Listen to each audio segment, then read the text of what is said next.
Today we're going to be taking a look at a Grim Reaper based origin for the Origins mod. And before we get into this video, I'd like to ask you guys to hit the subscribe button down below, as it's always appreciated. We're trying to get to 100,000 subscribers for the end of 2021. Either way, let's actually get started. Now this is the Grim Reaper version 2 origin made by 𝓽𝓱𝓲𝓷𝓴𝓼, the resource bar guy dude who's also actually making a custom origin for me, particularly like an idea that I've sent to his way he's making, so we'll have a good video to come up in the next week or so. Either way, this is for version 1.17 of Minecraft. You can change it to 1.16.5 if you change the pack format to pack MC meta to 6. This is a 3 impact on the game, and a description of this one is a spectral entity that is said to be the segment manifestation of death itself. You represent death itself in the most feared thing in human mind. Today's showcase is going to be a little bit different, as you can already tell, because I'm actually going to show off the abilities. Yeah, I don't know why I haven't been doing it from the start. I just play it in the background and then just go, oh yeah, this is good enough. But no, I'm actually going to show off the abilities as I go over them, so let's actually get started. Running through the pros, we've first got Soul Reaper. You manifest your health by stealing others people's souls. You gain health by punching any mob/people/players. And Reaping Scythe. Your scythe itself represents death. You come with a scythe to do all of your soul collecting, as hoes do a lot of more damage than what they averagely would. AKA, you spawn with a Netherite hoe, as you would see in this clip here where we do the Soul Reaper as well, where we're collecting new health by killing mobs and sheep and all these other things with our Netherite hoe.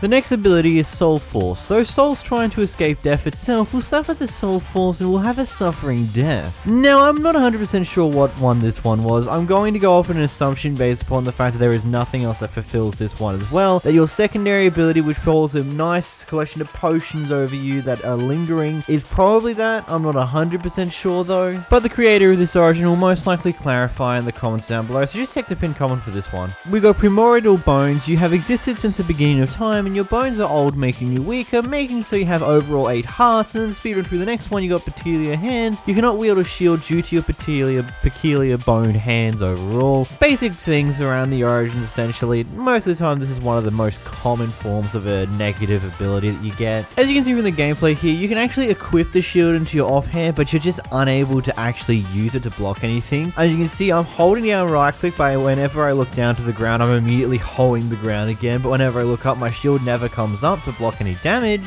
So yeah, shields are certified useless. And Corrupted Soul. Those souls that you've taken upon death will actually attack you. Skeleton strays with the skeletons do 2 times more damage than normal. As you can see in that gameplay there, skeletons can 2-shot you. When I was wearing Netherite pants and boots, I was wearing those armor just for the sake of just so I don't die immediately to certain things when I'm trying to take damage from mobs. But yeah, skeletons are a bit more of a pain in the ass, so just be wary of that one. So running through the new features that come in the version 2 of this mod, first off, the Scythe of Death. As I've already gone over, you spawn with a Netherite scythe that has a collection of enchantments.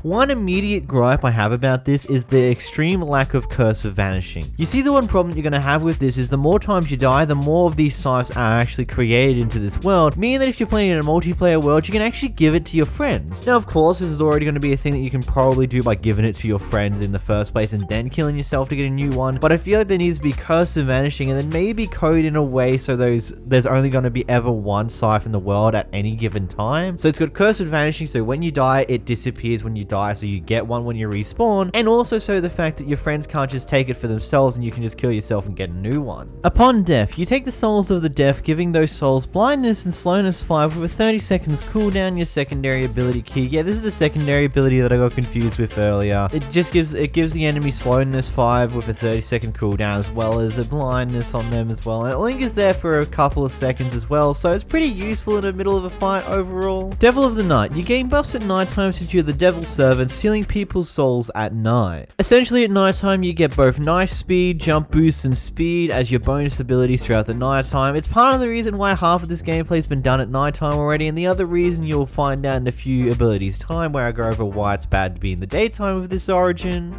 You've also got a really cool passive ability that just has these blue fire particles spawn around you just at all times. It's just a really cool effect overall. Moving on to the cons that come with update version 2, you've got Deaf Soul's Curse. You have the Deaf Soul's Curse since you're a Deaf Soul, and now you're cursed to take damage from water. Kind of just a normal thing in Origins at this point. Like a majority of Origins have a con of you take damage from something you don't normally take damage to. It's like a common trope, you get it by now. And then last but not least, Fear of the Day. The Reaper moves during the night, and being his descendant, you are afraid afraid of the sun. You become weaker and nauseac underneath. You only get nausea if you're exposed to the sun. You won't get it if there's a block above you, but you will always have weakness on regardless of the other fact. Honestly, this is one of those origins where I just recommend that when you start off the world, you immediately turn it to night, because there's going to be a situation like I had here where you spawn in an area where there is no trees whatsoever, so you have to deal with the full abrupt force of that nausea all the goddamn time. And mind you, as nausea is, it's always goddamn annoying. It's just one of those things that it's just a personal gripe on. It's like, yeah, I understand it as a way to disencourage you to go out during that set time of day, but it's just annoying overall. Either way, if you did enjoy this video, make sure you hit the like button down below. Did you enjoy this new style of actually showcasing the bloody origin for once in my goddamn life? Because I sure did enjoy recording it like this and figuring out what ability does what, especially like that third one. I still have no clue what that is. Either way, thank you for watching this video. Until next time, guys, I've been 𝓵𝓲𝓷𝓴𝓼. Goodbye.